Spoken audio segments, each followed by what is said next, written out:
Assalamu alaikum all students. I hope that you are will be fine. तो सब students आज हम पढ़ेंगे डिस्पेंसर।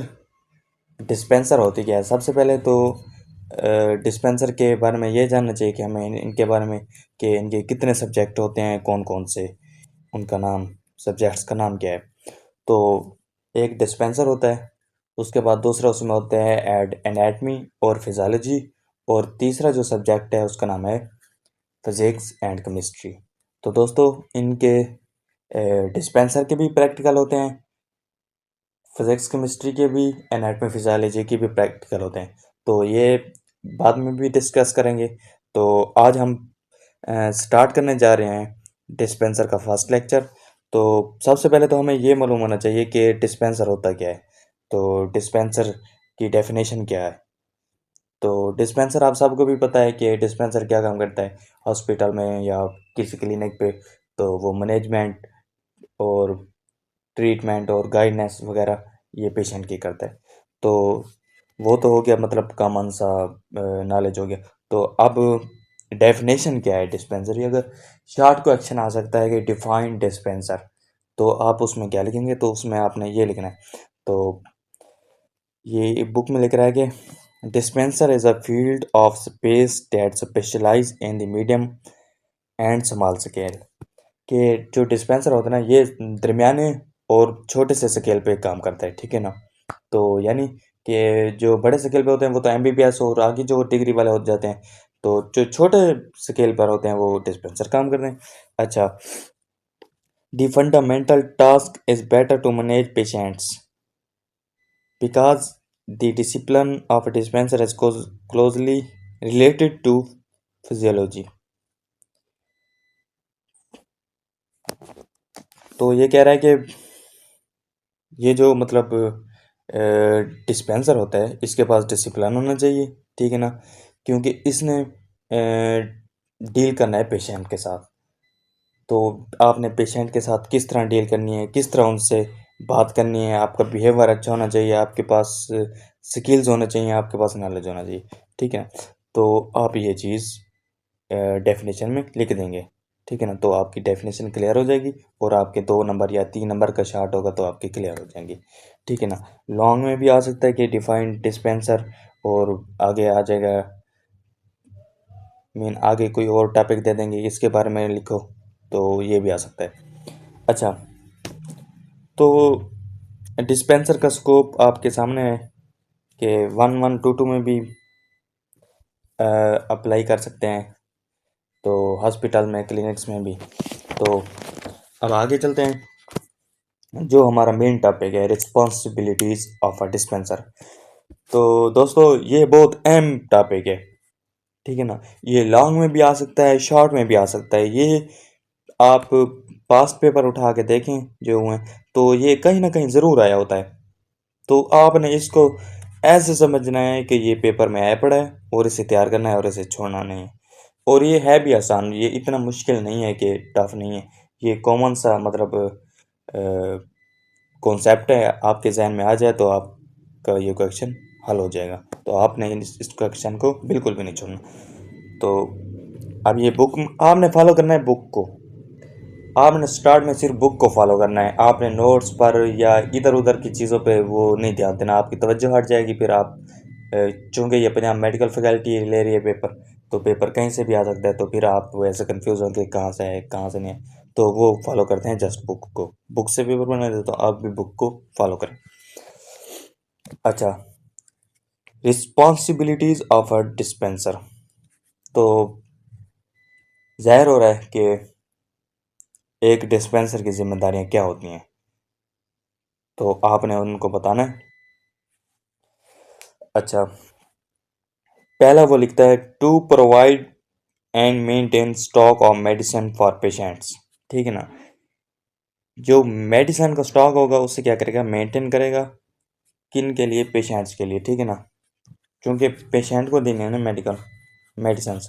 अच्छा, to administer injection to patient. ज़रा इस सेंटेंस से ज़ाहिर हो रहा है कि इसने क्या करना है, जो इंजेक्शन वगैरह हैं वो पेशेंट को देने हैं। अच्छा, आगे ऐसे ऐसे पॉइंट आप लिखते जाएंगे। Nursing care of patients in RHC PHU to provide first aid management to work as a dresser in RHC PHU, यानी बेसिक हेल्थ यूनिट में, रूरल हेल्थ सेंटर में। अच्छा, टू इम्पार्ट हेल्थ एजुकेशन, आपने ऐसे मतलब ये जो लिखे हुए पॉइंट्स इनको लाइन में लिखना है, तरतीब में लिखना है, और इनकी हेडिंग वगैरह बना लेनी है। मीन जैसे पहले वो लिखा हुआ है कि मेंटेन स्टॉक, आप ऊपर हेडिंग बनाएंगे। हेडिंग इसकी क्या बनाएंगे? मेंटेन मेंटेन स्टॉक, ठीक है ना। तो ऐसे हेडिंग बनाते जाएंगे और लिखते जाएंगे, तो इस तरह आपका लॉन्ग भी कंप्लीट हो जाएगा और आपके शॉर्ट भी कंप्लीट हो जाएंगे। अच्छा, आगे है कि टू इम्पार्ट हेल्थ एजुकेशन, ठीक है ना। हेल्थ एजुकेशन के बारे में अपने पेशेंट वगैरह को इंस्ट्रक्शन देगा। अच्छा, to sterilise equipments and linen, equipments क्या होते हैं? जो मतलब के आलात होते हैं जो मेडिकल फील्ड में यूज़ किए जाते हैं, उनको क्या करेगा? उनको स्टीलाइज करेगा, ठीक है ना। स्टीलाइज भी एक प्रोसेस होता है जो आगे हम जाके पढ़ेंगे, ठीक है ना। To assist in operation theatre, operation theatre में भी मतलब जैसे उनके आलात होते हैं, इंस्ट्रूमेंट होते हैं, उनके बारे में, उनकी प्रिपरेशन, उनकी स्टीलाइजेशन वगैरह करेगा। अच्छा, to maintain all tool register of DHIS, तो ये जो पेशेंट्स के मतलब के वो होते हैं, जो उनका डाटा दर्ज किया होता है, तो ये भी डिस्पेंसर की जिम्मेदारी है कि उसे अपने पास सेव रखे। To assist medical officer in absence MO to provide first aid, अगर फर्ज किया कि आप क्लिनिक में बैठे हैं या हॉस्पिटल में बैठे हैं और डॉक्टर नहीं है, तो डिस्पेंसर की रिस्पॉन्सिबिलिटी है कि जो फर्स्ट एड है, मीन जो बेसिक चीज़ है, बेसिक मेडिसिन है, बेसिक ट्रीटमेंट है, वो डिस्पेंसर दे सकता है। अच्छा,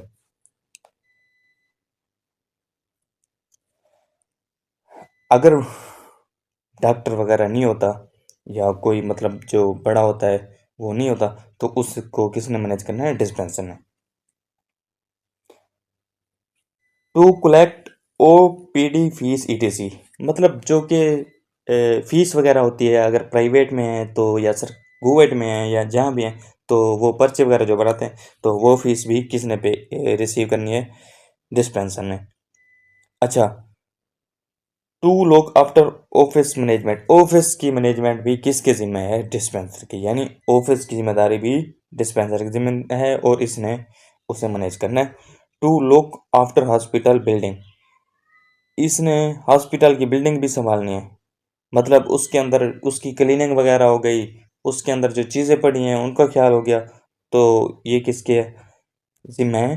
डिस्पेंसर के।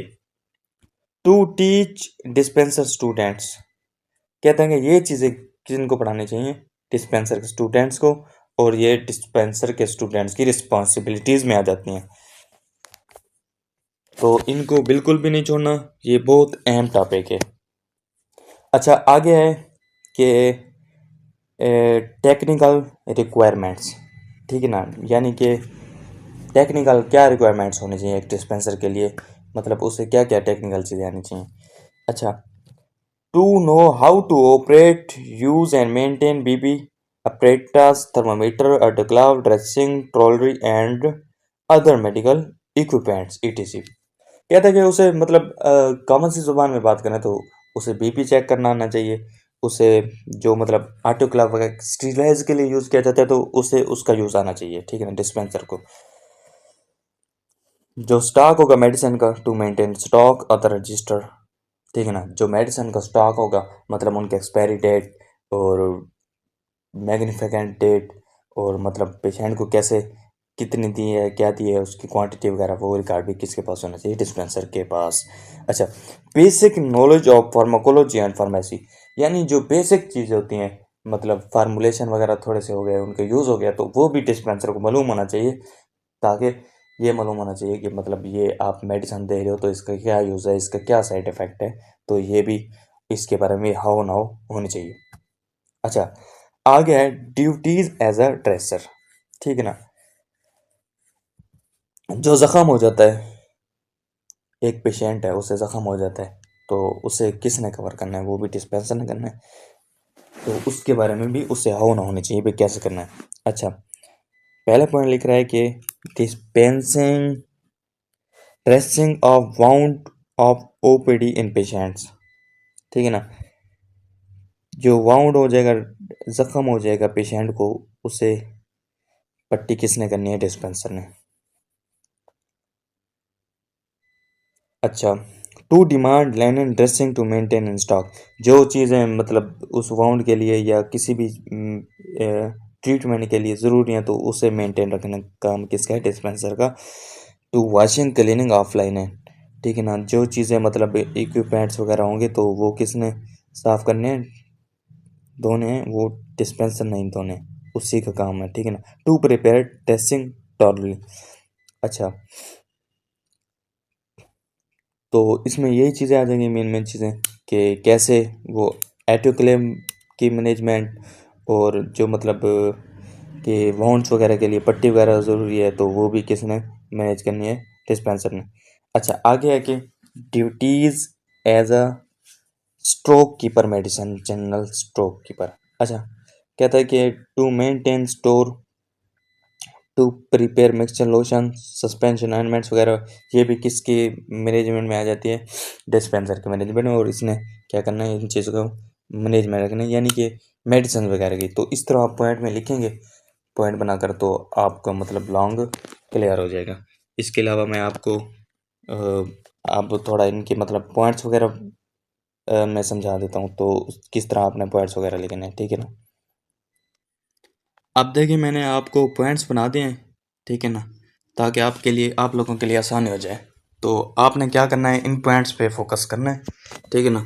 तो ये आपका कॉन्सेप्ट भी क्लियर हो जाएगा और आपकी क्या हो जाएगी, प्रिपरेशन अच्छी हो जाएगी। अच्छा, तो इसमें पहला पॉइंट है, तो वो है कि preparation medicine according to prescription, ठीक है ना, ये पॉइंट हो जाएगा। इसमें क्या है, the dispenser must prepare the correct medicine as per the doctor prescription, यानी कि जैसे डॉक्टर कहेगा उसी प्रिस्क्रिप्शन के मुताबिक मेडिसिन तैयार करनी है डिस्पेंसर ने।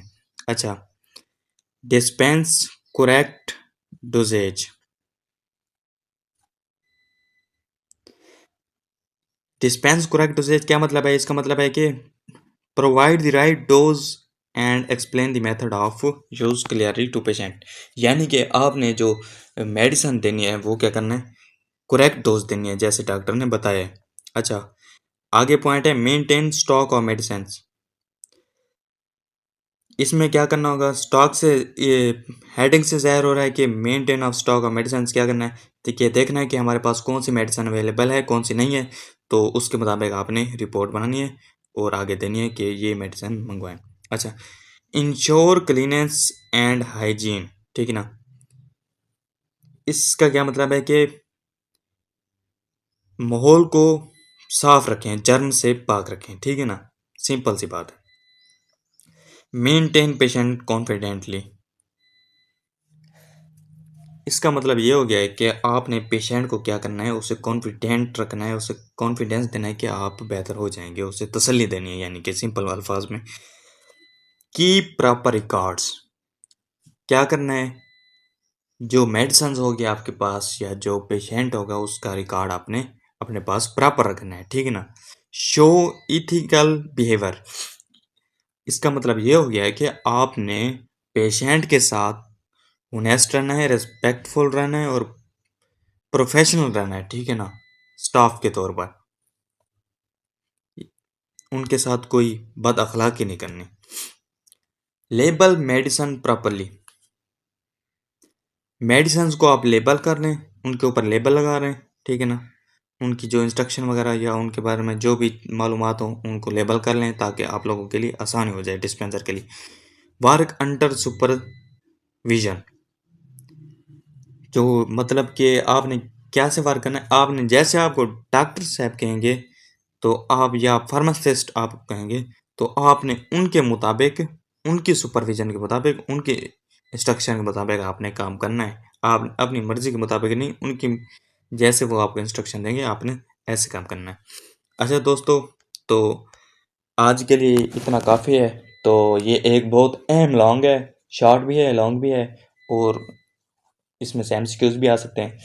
तो इसको अच्छे से प्रिपेयर कर लेना। और अगर आपको हमारा लेक्चर अच्छा लगा है तो आप इस चैनल को सब्सक्राइब कर लें, और इस वीडियो को अपने क्लास फेलो वगैरह के भी साथ भी शेयर कर लें, ताकि किसी का फ़ायदा हो जाए। तो इंशाल्लाह आपको आगे भी मज़ीद रेगुलर लेक्चर देते रहेंगे। तो अगर आपने कामयाब होना है, तैयारी अच्छी करनी है, तो